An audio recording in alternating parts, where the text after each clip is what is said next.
بسم اللہ الرحمن الرحیم نحمده ونصلی ونسلم علی رسولہ الکریم اما بعد اللہم صلی وسلم وزد وبارک علی سیدنا و مولانا محمد وعلی آلہ وصحبہ بارک وسلم صلاۃ و سلاما علیک یا رسول اللہ۔ عزیزان محترم، آپ سب کو یہ اطلاع مل چکی ہوگی کہ آنے والی 14 نومبر کی تاریخ کو سیدنا سرکار ولی ملت مخدوم سید شاہ ولی الدین احمد قادری قدس اللہ سرہ علینا کا عرس پاک اپنی خانقاہی اور روحانی روایات کے ساتھ منعقد ہو رہا ہے۔ اسی مناسبت سے ہمارے بعض برادران طریقت نے مجھ سے یہ گزارش کی کہ عرس کے مقاصد کے حوالے سے اور عرس کے آداب کے حوالے سے میں کچھ باتیں ان تک پہنچاؤں، تو مجھے ان کی یہ تجویز بے حد پسند آئی، اس لیے میں نے مناسب سمجھا کہ کسی تحریر کے بجائے میں ویڈیو کے ذریعے سے آپ سے بات کروں تاکہ میری باتیں، ان میں جو اچھی باتیں ہوں وہ آپ تک پہنچ جائیں اور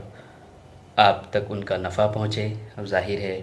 جب کوئی اچھی بات آپ تک پہنچے گی، آپ اس پر عمل کریں گے تو اس کا کچھ نہ کچھ اجر، اور آپ کے اجر میں تھوڑا بہت حصہ اس فقیر کو بھی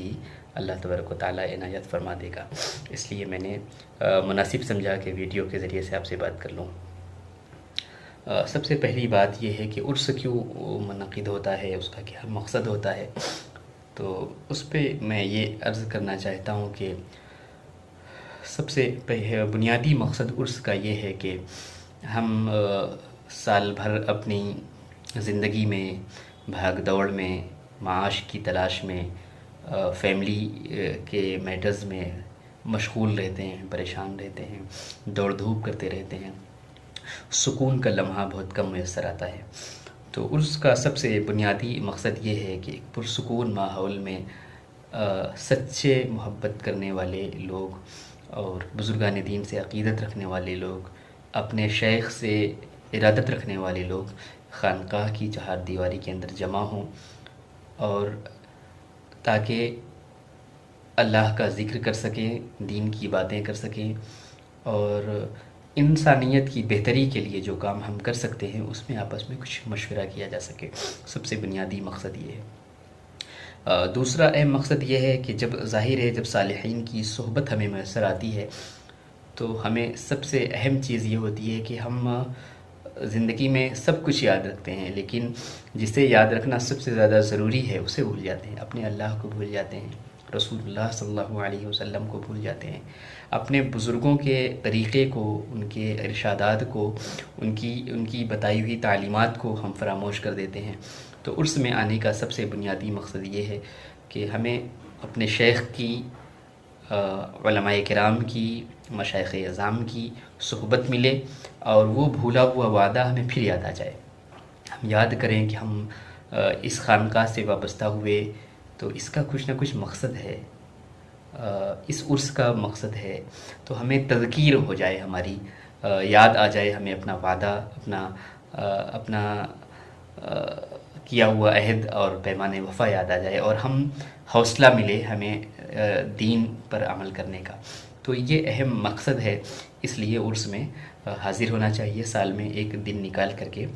اس لیے کہ ظاہر ہے کہ جہاں پہ لوگ محبت کے ساتھ آتے ہیں اور ایک دوسرے سے ملاقات کرتے ہیں اور صدق نیت کے ساتھ آتے ہیں، تو اللہ تبارک و تعالیٰ ان کی پاکیزہ نیتوں کے صدقے میں امید ہے کہ اللہ تبارک و تعالیٰ ہمارا بھی بھلا فرمائے گا اور ہماری بھی آخرت روشن ہوگی اور وہ ہم سے راضی ہوگا۔ میں نے یہ جو باتیں کہیں، اتنا پاکیزہ جب مقصد ہوتا ہے تو اس کے کچھ آداب ہوتے ہیں، اس کا بھی کوئی طریقہ ہوتا ہے۔ تو ظاہر ہے کہ عرس کا مقصد میلہ لگانا نہیں ہوتا، عورتوں اور مردوں کو ایک ساتھ جمع کرنا نہیں ہوتا، چادر اور گاگر میں بے تحاشا پیسہ خرچ کرنے نہیں ہوتا، منقبتوں اور مشاعروں میں پیسے لٹانا اس کا مقصد نہیں ہوتا۔ اپنے دل کو، اپنے باطن کو صاف کرنا، اہل اللہ کی صحبت اختیار کرنا اور اپنے شیخ کے ارشادات کو سننا، اور خانقاہ کا جو مشن ہے یا اس صاحب مزار کا، صاحب عرس کا جو مقصد زندگی تھا، جس کے لیے انہوں نے پوری زندگی محنت کی، مشقت کی، طرح طرح کی پریشانیاں جھیلیں تبلیغ دین کے لیے، اللہ کے رسول صلی اللہ علیہ وسلم کی امت کی خدمت کے لیے، تو ہمیں یہ دیکھنا چاہیے، محاسبہ کرنا چاہیے، اپنا ٹیسٹ کرنا چاہیے کہ ہم کہاں تک اس بزرگ کے نقش قدم پر قائم ہیں اور کہاں ہم سے غلطیاں ہو گئی ہیں۔ تو جب ہم ہر سال محاسبہ کرتے رہیں گے، اپنے آپ کا جائزہ لیتے رہیں گے، تو ہمیں صاحب عرس کے، اپنے شیخ کے مقصد پر اور مشن پر چلنے میں ہمیں حوصلہ ملے گا، اور ہم اور مضبوطی اور تازگی کے ساتھ ہم آگے بڑھ سکیں گے۔ تو یہ مقصد ہے۔ میں نے یہ باتیں آپ تک اس لیے پہنچائیں کہ ظاہر ہے کہ مجھے اچھا نہیں لگے گا کہ اللہ کی بارگاہ میں میری پکڑ اس لیے ہو کہ میں نے صحیح باتیں آپ تک نہیں پہنچائی تھیں اور صحیح تعلیمات آپ تک نہیں پہنچائی تھیں۔ تو خانقاہ ولیہ قادریہ کے متوسلین سے خصوصاً، اور تمام خانقاہی برادری کے، خانقاہی ماحول کے تمام معتقدین کو اور تمام متوسلین کو عموماً میرا یہ پیغام ہے کہ عرس کا جو مقصد ہے اسے اپنے ذہن و دماغ میں رکھیں، تاکہ بزرگوں کے آستانوں پر ہمارے جانے کا ثمرہ ہمیں مل سکے۔ میں 2 باتیں مزید کہنا چاہتا ہوں، یہ کہ جب عرس میں آپ تشریف لائیں تو فضول خرچی نہ کریں۔ مثال کے طور پر آپ چادر لے کے بہت زیادہ آ رہے ہیں یا بہت زیادہ شیرینی لے آ رہے ہیں، تو ان چیزوں میں بہت زیادہ پیسے خرچ نہ کریں۔ شیرینی کا انتظام ہمارے ہاں خانقاہ کی طرف سے ہوتا ہے، چادر کا انتظام بھی خانقاہ کی طرف سے ہوتا ہے۔ ان پیسوں کو بچائیں۔ آج ضرورت ہے کہ مسلمانوں کی خدمت کی جائے۔ میں خدمت خلق فاؤنڈیشن، ہمارا جو ٹرسٹ ہے، ہماری جو تنظیم ہے وہ چلتی ہے، 50 روپے صرف اس کی ممبرشپ ہے۔ آپ جانتے ہیں کہ 1 درجن اور 1.5 درجن ایسے لوگ ہوں گے جنہیں ہم اسکالرشپ دیتے ہیں، پڑھنے کے لیے پیسوں سے مدد کرتے ہیں انہیں۔ تو اگر یہ پیسہ چادر میں لگنے کے بجائے، شیرینی میں بہت زیادہ خرچ ہونے کے بجائے، اگر یہ پیسہ ایک ساتھ اچھی جگہ لگے گا، فاؤنڈیشن میں آئے گا، یا خانقاہ کے زیر نگرانی جامعہ ولیہ چلتا ہے اس میں لگے گا، یا حضور سیدنا سرکار ولی ملت کے مشن میں لگے گا، تو مجھے ایسا لگتا ہے کہ مسلمانوں کو زیادہ فائدہ پہنچے گا۔ اس کا ہمیں بہت زیادہ خیال رکھنے کی ضرورت ہے۔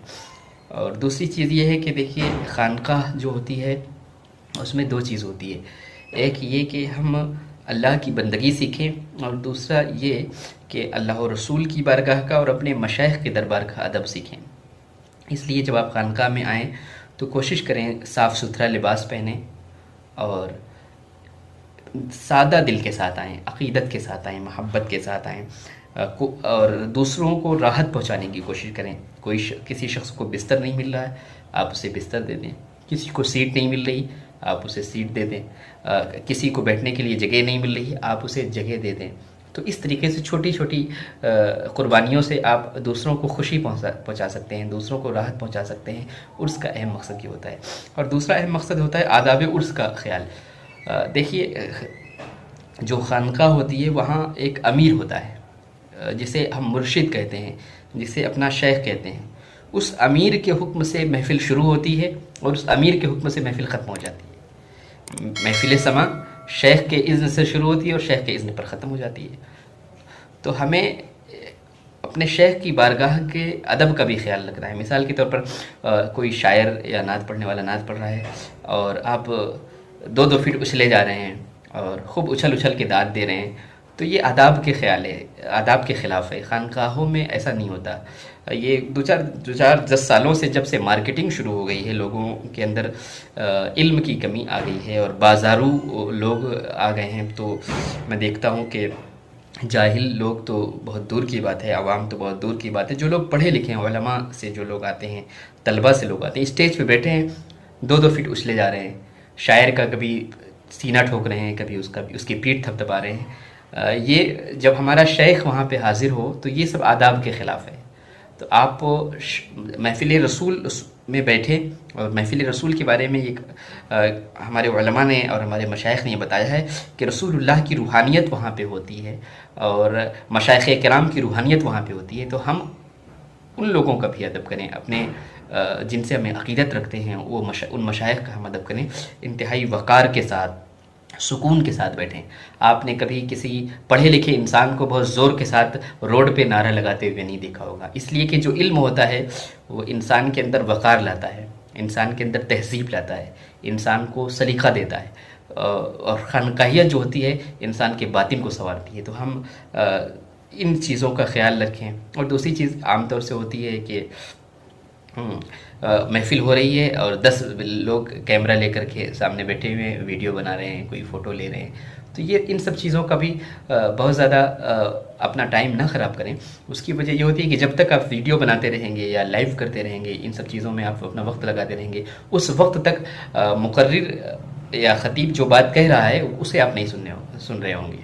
اس طرف سے آپ کی توجہ غافل ہوگی، اور جب اس طرف سے توجہ غافل ہوگی تو یہاں آپ کچھ لینے نہیں آئے، بس انٹرٹینمنٹ کے لیے آپ آ گئے، مزہ کرنے کے لیے آ گئے۔ ان سب چیزوں سے دور رہیں۔ ہمارے یہاں خانقاہ میں جو ویڈیو بناتے ہیں اجے میاں ہیں یا دوسرے جو لوگ ہیں، ان سے آپ ویڈیو لے لیں، ان سے فوٹو بھی لے سکتے ہیں آپ، اور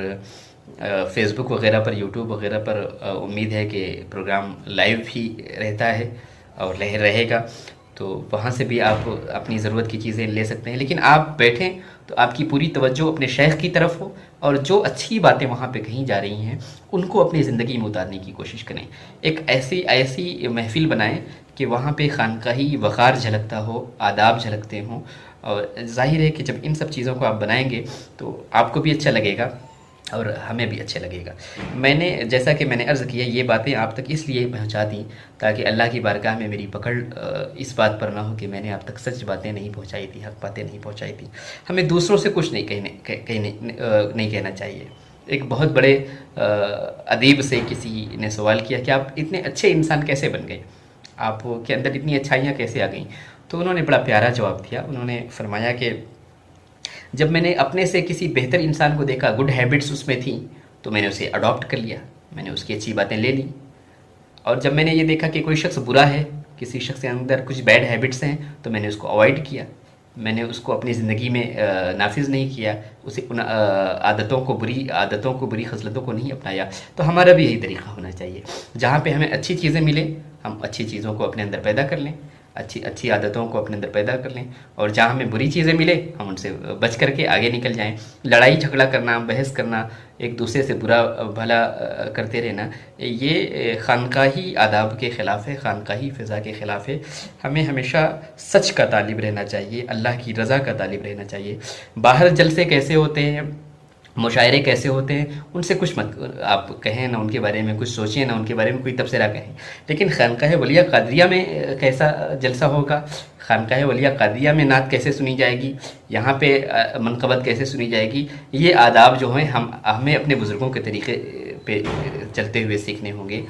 باہر جو ہوتا ہے وہ بالکل الگ ہوتا ہے، یہاں پہ جو ہوگا وہی ہوگا جو ہمارے مشائخ کا طریقہ ہے، ہمارے بزرگوں کا طریقہ ہے، اور ہمارا یقین یہ ہے کہ جب ہم بزرگوں کے آراس منعقد کریں تو ہم ان کے راستے پر چلتے ہوئے منعقد کریں۔ میں امید کرتا ہوں کہ آپ میری ان باتوں کو بہت غور سے سنیں گے اور مجھے فرداً تنبیہ کی ضرورت نہیں پڑے گی۔ آپ کا پھر ایک مرتبہ شکریہ، اور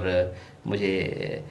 یقین ہے کہ اس دن ہمیں آپ کی خدمت کرنے کا موقع ملے گا۔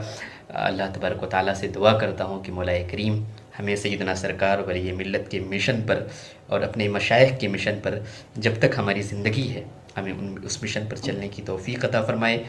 اور ہم سے وہ کام لے جس سے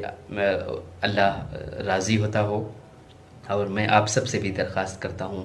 کہ یہ زمانہ ایسا ہے کہ خانقاہ ولیہ قادریہ کی شناخت علم ہونی چاہیے، ادب ہونا چاہیے، سلیقہ ہونا چاہیے۔ کہیں بھی کوئی شخص ہمارے پیر بھائیوں میں،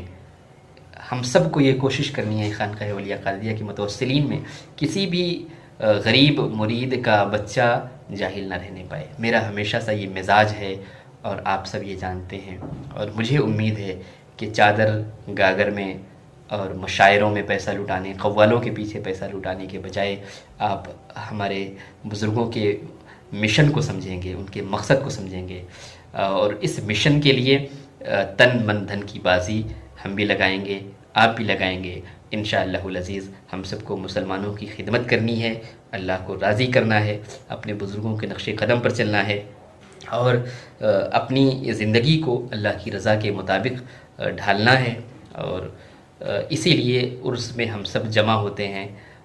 مجھے امید ہے کہ جب ان آداب کے ساتھ آپ تشریف لے آئیں گے تو آپ محسوس کریں گے کہ بزرگوں کا فیض کس درجہ آپ کے گھر پہ برس رہا ہے، کس درجہ بزرگوں کی روحانیت اور ان کی ہمت آپ کی طرف متوجہ ہے۔ یقیناً جب کوئی شخص عقیدت کے ساتھ، محبت کے ساتھ اور کچھ عمل کرنے کی نیت سے بزرگوں کے آستانوں پہ آتا ہے تو اللہ تبارک و تعالیٰ اسے اپنے خاص بندوں کی روحانیت سے محروم نہیں کرتا۔ اللہ تبارک و تعالیٰ خاص برکتیں، خاص رحمتیں اور خاص روحانیت سے حصہ انہیں عطا فرماتا ہے۔ اللہ تبارک و تعالیٰ ہم سب کو سلامت رکھے اور ہم سب سے سرکار ولی ملت علیہ الرحمہ و رضوان کے مشن کا کام لیتا رہے۔ اقول قولی ھذا واستغفر اللہ لی ولکم ولسائر المسلمین۔ السلام علیکم ورحمۃ اللہ وبرکاتہ۔